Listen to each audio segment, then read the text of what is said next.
Кеш жарық. Алло, сәлеметсіз бе? Қалың қалай? Жақсы, кеш жарық. Денсаулық қалай? Аллаға шүкір, жақсы. Бәрі де. Жаңа ғана Бағлан орындаған әнде шынайы достықтың өте сирек болатынын айтып жатыр. Расында да қазіргі таңда шын достардан амал достар көбейіп кетті. Менімен келісесің бе? Алло, мен естілмей қалды.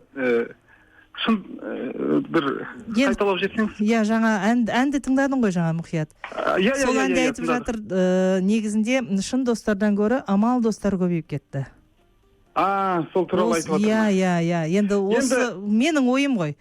Менімен келісесің бе, келіспейсің бе, сенің ойыңды білгіміз кеп тұр. Енді достықтың түрлері көп қой.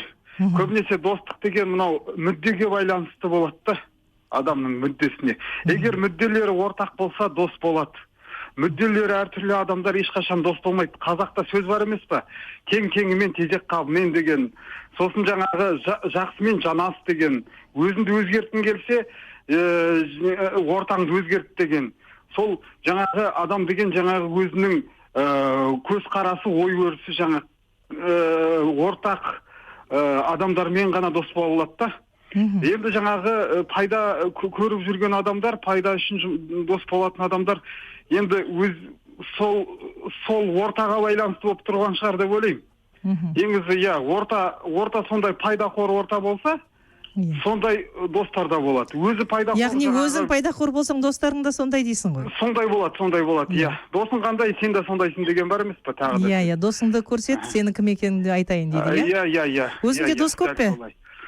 Енді қазір енді былай бұрын болған сияқты, қазір енді мен кішкене мынау суретпен айналысып, былай өзім жеке мынау ешкіммен араласпағанды қалайтын күй кешіп жүрмін соңғы уақыттарда. Өйткені мынау шығармашылыққа жеке жалғыздықты қалайтын шаруа ғой.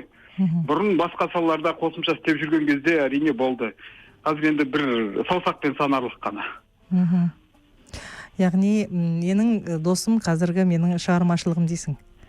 Иә, бірақ аз болғанда жақсы, аз болғанда зато сапасы, санынан гөрі сапалы достар. Иә, әрине. Жалпы осы достық қарым-қатынаста ең бірінші нені жоғары бағалайсың? Ең жоғары мынау адалдықты ғой. Адамгершілікті, барлық жақсы қасиеттерді. Анау кейбір адамдар болады, бетіне күліп тұрып, доспын деп тұрады да, ондайларды да білем. Өтірік сыртынан неше түрлілерді айтып, болмаған нәрсені болдырып, көбінесе ер адамдардан келеді осындай пәлекет. Әйелдерден емес. Ер адамдар көбінесе сондай, біз керісінше айтамыз ғой, әйелдер сондай, жоқ, ер адамдардың сондай жексұрындықтар көп болады, өтірік болмағанды болдырып, көрмегенді көрдің деген сондай иттер бар. Ол неден деп ойлайсың? Ол қызғаншақтықтан ба, әлде көре алмаушылықтан ба? Ол былай көре алмаушылық көп қой енді. Адам баласы болғасын. Бүкіл мынау ондайлар да бар. Енді адамның аласы ішінде дейді ғой, оны біз білмейміз ғой.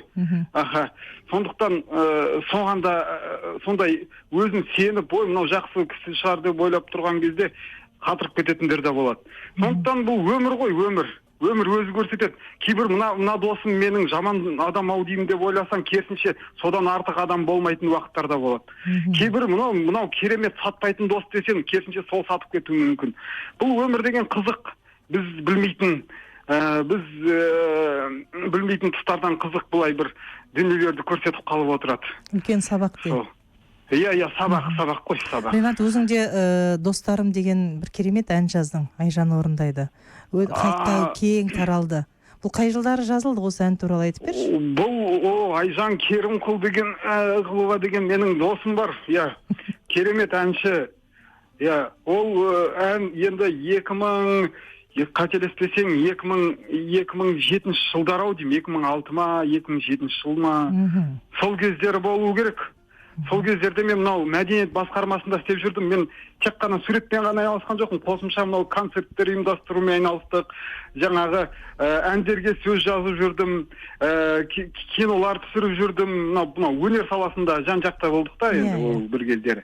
Сол кездерде мынау әндерге сөз жазып қоятын, енді әудемейтін қазақ жоқ дейді. Сол әндерге де сөз жазып, сондаймен дәуестендік. Сол Қазақстан эстрада жұлдыздарының көп әншілері орындады, Аллаға шүкір. Енді сонда мен Айжан деген досым сол келіп сондай бір керемет ән керек еді маған деп достар туралы сондай бір көңілді достардың бірін-бірімен жаңағы бас қосып бірін-бірін сағынғанда кездескендегі сондай сезімдер көрсетілсе екен деген сияқты сол ақылдасып отырып рыба дейді оны мына әнде өлеңмен. Сол рибасын берді, соған қарап мен жаңағы бір-екі күн ба солай алдында бір-екі күн ішінде бір сезімге байланысты достардың жаңағы көңіл күйін соны көрсеткім келді. Енді білмеймін, келтіре алдым ау деп ойлаймын енді. Айжанға өзіне ұнады. Иә. Сөйтіп бірге шығармашылық бір ортақ бір ән туды дейсіз ғой. Ән туды, иә. Айжан екеумізде. Яғни бұл бірінші әннің өлеңін жазып, сосын Хамитке ұсындыңдар. Әлде Хамитте әуен дайын болды ма? Әуен дайын болу керек болды. Өйткені рыба деген әуен ғой. Сөйтіп аталады енді ауызекі тілде, білмеймін енді қалай аталатынын сондай. Сол дайын болған, соған мен сөз жаздық. Сөз, анау дайын буындарға.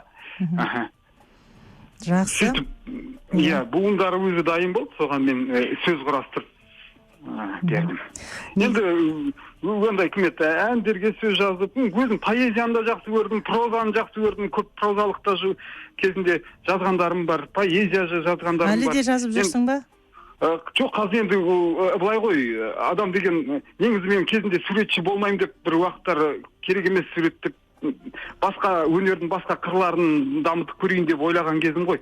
Бірақ адамға негізі бір-ақ сала ғана кәдімгі кәсіби деңгейде беріледі де, қалғандары кішкене бәрібір терең түсінуге қиын болады да. Егер маған сол Алла тағала сурет беріп тұрды, соны түсіндім. Ананы мынаны ұстап көрейін десем, ол бәрі болмайды. Ектайқын ұстаған суға кетеді деп. Суға кетеді дейді. Сол өзінің салам, сол негізі туғаннан берілген қасиет сол сурет қой. Кішкентай кезімнен сол өзім сол таланы алып жүрмін да. Өте тамаша, Ринат, саған тек қана сәттілік тілейміз. Енді жаңа айтып жатырмыз, әлемдегі таңғажайып адамдардың ондығына кірдің. Бұның өзі де біздің қазақ үшін үлкен мақтаныш. Рахмет. Шығармашылығың шарықтай берсін. Қазір хабарымызға қатысып, осы достық туралы өзіңнің ойыңды айтып, әніңнің шығу тарихын айтып беріп жатырсың, үлкен алғысымызды білдіреміз. Әрдайым Қазақ радиосын тыңдап жүр. Жақсы, рахмет сіздерге де. Қазақ радиосы жасасын, шығармашылық табыстар тілейміз сіздерге де. Рахмет. Олай болса, біз қазір Ринат Елубаевтың өлеңіне жазылған Хамит Шанғалиевтің достарым әнін Айжан Керімқұлованың орындауында бірге тыңдайық.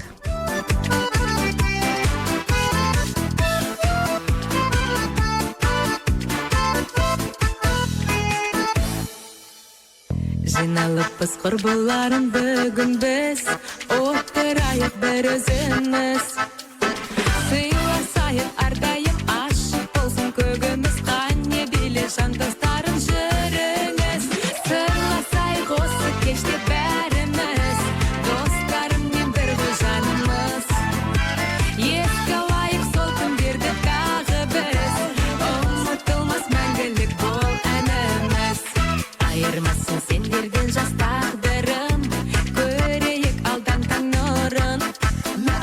Арналады сіздерге жүректегі бар жырым, бүгін тағы жан сырым. Сырласайық осы кеште бәріміз, достарыммен бір ғой жанымыз. Еске алайық сол күндерді тағы біз, ұмытылмас мәңгілік бол әніміз.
Айжан Керімқұлова баршаңызға кешкілік көңіл күй сыйлап жатқан